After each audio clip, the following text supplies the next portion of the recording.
কুমিল্লায় 11 দলীয় জোটের বিশাল নির্বাচনী সমাবেশ অনুষ্ঠিত। সানবিট সব দিবে সামাল। সানবিট ম্যাজিক প্রেস ডিশওয়াশিং এর মাথা ঘোরানো সলিউশন। আরো বিস্তারিত জানতে আমাদের কুমিল্লা জেলা প্রতিনিধি আব্দুল কাইয়ুম মজুমদারের পাঠানো ভিডিও ফুটেজ দেখুন। আমরা ঐক্যবদ্ধ জাতি নিয়ে সামনে এগিয়ে যেতে চাই। 11 দলীয় ঐক্য জোটের বিশাল নির্বাচনী জনসভা অনুষ্ঠিত।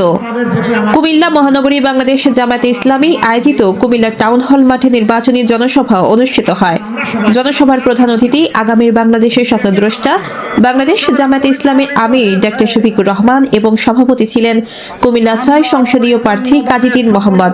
উক্ত জনসভায় প্রধান বক্তা হিসেবে বক্তব্য রাখেন সাবেক এমপি সৈয়দ আব্দুল্লাহ মোহাম্মদ তাহের, ডাক্তার বিশেষ অতিথি মাওলানা এটিএম মাসুদ, মাওলানা আব্দুল হালিম, শিবগাতুল্লাহ শিবগা, কুমিল্লার আইকন হাসনাত আব্দুল্লাহ, ডাকসুর ভিপি সাদিক কায়েম সহ 11 দলীয় জোটের বিভিন্ন নেতাকর্মীগণ এবং দাঁড়িপাল্লার মনোনীত প্রার্থীগণ।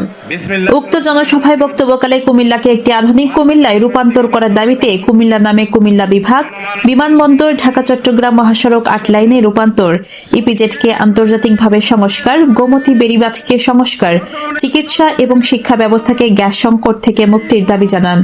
ডাক্তার শফিকুর রহমান কুমিল্লাকে একটি আধুনিক কুমিল্লা রূপান্তর করার লক্ষ্যে উক্ত দাবি মেনে নেন এবং কুমিল্লাকে আধুনিক কুমিল্লা রূপান্তর করার জন্য আল্লাহর কাছে সাহায্য প্রার্থনা করেন ও ইনসাফের পক্ষে হ্যাঁ ভোট এবং কুমিল্লাকে আধুনিক কুমিল্লা গড়ার লক্ষ্যে দাঁড়িপাল্লার প্রতীকে চেয়ে জনগণকে ভোট কেন্দ্রকে পাহারা দেওয়ার আহ্বান জানান।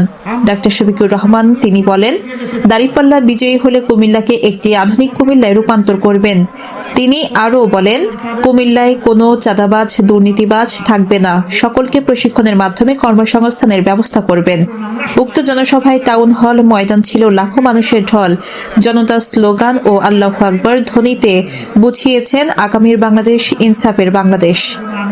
সীমা আক্তার, চ্যানেল 7, ঢাকা।